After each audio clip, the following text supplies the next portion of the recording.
तो चलिए आज हम बनाएंगे दुनिया के सबसे आसान केक जो एक ही बार में एकदम परफेक्ट बनकर तैयार होगा, एकदम सॉफ्ट स्पंजी बनकर तैयार होगा। और इसे हम बिना ओवन कढ़ाई में बनाकर तैयार करेंगे, बिना अंडा, बिना दही, बिना घी, बिना तेल, आटे से बनाकर तैयार करेंगे। फिर भी आपका केक एकदम सॉफ्ट स्पंजी बनकर तैयार होगा।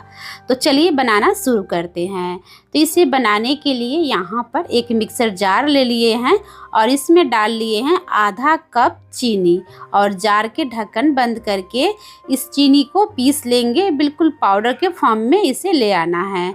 तो ये देखिए चीनी को पीस कर ले आए हैं और आपको मैं दिखाती हूँ उठाकर। ये देखिए एकदम पाउडर के फॉर्म में आ गया है, अच्छे से पीस किया है।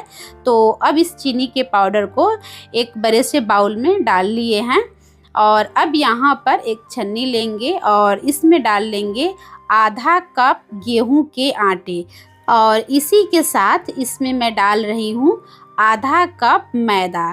तो जितना गेहूं के आटे ली हूँ उतना ही मैदा ली हूँ। आप चाहे तो मैदा स्किप कर सकते हैं, सिर्फ गेहूं के आटे से भी बना सकते हैं। मैं यहाँ पर दोनों बराबर मात्रा में ली हूँ, तो आधा कप गेहूं के आटा और आधा कप मैदा दोनों मिलाकर 1 कप हो गया। तो 1 कप के लिए इसमें 2 टेबल स्पून कोको पाउडर डाल दी हूँ और 2 टेबल स्पून मिल्क पाउडर डाल दी हूँ। अगर मिल्क पाउडर नहीं है तो आप इसे स्किप कर सकते हैं। और इसी के साथ 1 चुटकी इसमें नमक डाल दी हूँ। तो नमक इसके टेस्ट को इन्हेंस करेगा, इससे नमकीन नहीं होगा। अगर आप नहीं डालना चाहते हैं तो स्किप कर सकते हैं। और अब इसको हम अच्छे से छान लिए हैं और अब इन सभी को इस तरह से अच्छे से मिक्स कर देंगे ताकि सभी चीज़ एक दूसरे के साथ अच्छे से मिक्स हो जाएगा।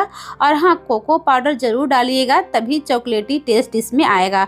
कोको पाउडर इजीली आपको किसी भी ग्रोसरी शॉप में मिल जाएगा और नहीं मिल रहा है तो आप ऑनलाइन भी इसे मंगा सकते हैं।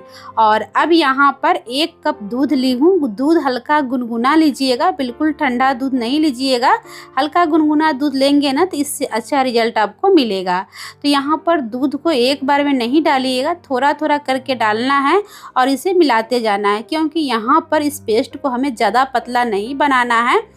क्योंकि ज़्यादा पतला ये पेस्ट हो जाएगा ना तो जब आप इसका केक बनाएंगे ना तो केक क्या होता है, चिपचिपा सा हो जाता है और खाने के समय दांतों में चिपकने लगता है।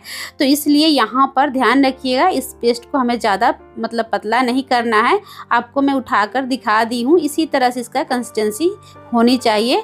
और अब यहाँ पर दिखा रही हूँ 1 कप मैं दूध ली थी ना, उसमें से 1.5 से 2 चम्मच जितना दूध बच गया है और बाकी दूध इसमें लग गया था।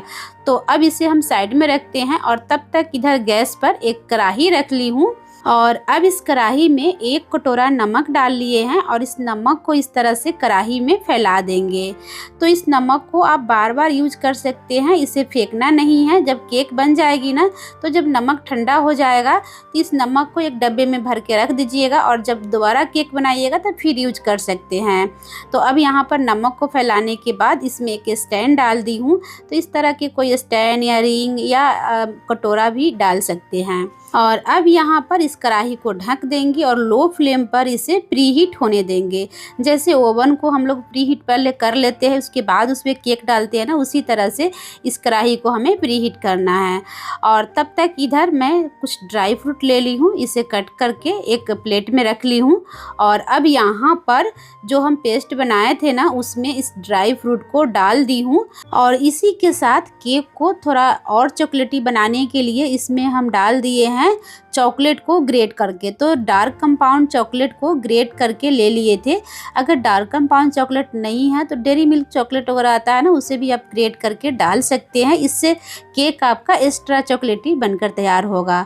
और इसी के साथ इसमें 1 छोटा चम्मच बेकिंग पाउडर और आधा छोटा चम्मच मीठा सोडा डाले हैं। तो यहाँ पर 1 कप अगर आप आटा ले रहे हैं या मैदा ले रहे हैं तो 1 कप आटे या मैदे के लिए आप इसमें 1 छोटा चम्मच बेकिंग पाउडर और आधा छोटा चम्मच मीठा सोडा डालिएगा। इससे आपका केक बिल्कुल परफेक्ट बनेगा। तो जो भी मेजरमेंट मैं ली हूँ इसी तरह से आप मेजरमेंट लेकर बनाएंगे ना केक को, तो केक आपका बिल्कुल परफेक्ट बनेगा। तो अब यहाँ पर सभी चीज़ को अच्छे से फेंट लेना है। इससे ज़्यादा नहीं फेंटना, बस इतना मिलाना है कि सभी चीज़ अच्छे से मिक्स हो जाए। इसके बाद अब इसे साइड में रखेंगे और यहाँ पर केक टिन ले लिए हैं। अगर केक टिन नहीं है तो इस तरह के कोई भी बर्तन आपके पास है जो थोड़ा ठीक है, वैसा बर्तन ले लीजिएगा और इसमें अच्छे से तेल ग्रीस करके इस तरह से इसमें इको बेक के कुकिंग पेपर मैं लगा दी हूँ। अगर इस तरह से कुकिंग पेपर नहीं आपके पास है तो इसमें थोड़ा सा आटा या मैदा डस्ट कर दीजिएगा, तो उससे भी आपका काम हो जाएगा। तो अब यहाँ पर जो पेस्ट बनाए थे उसको इस तरह से इस केक टिन में डाल लेंगे और जितना पेस्ट बनाए थे ना पूरा डाल दिए हैं। और आप देख रहे हैं पेस्ट देखकर ही आपको पता चल रहा होगा, एकदम चॉकलेटी चॉकलेटी दिख रहा है। अब यहाँ पर इसे लेकर आ गए हैं गैस की तरफ और यहाँ पे जो कढ़ाई हम रखे थे प्री हीट होने के लिए उसको इस तरह से चेक कर लीजिएगा। इसके ऊपर थोड़ा हाथ रखेंगे ना तो हाथों में हीट आ रहा होगा, तो इसका मतलब आपका कढ़ाई प्री हीट हो चुका है। तो अब यहाँ पर जो केक टिन हम तैयार किए थे उसको इस कढ़ाई में स्टैंड के ऊपर रख देंगे और इसे ढक देंगे और ढक कर इसको इसी तरह से लो फ्लेम पर 20 से 25 मिनट के लिए इसे कुक होने देना है। 25 मिनट के बाद इसका ढक्कन हटाकर चेक कर लीजिएगा।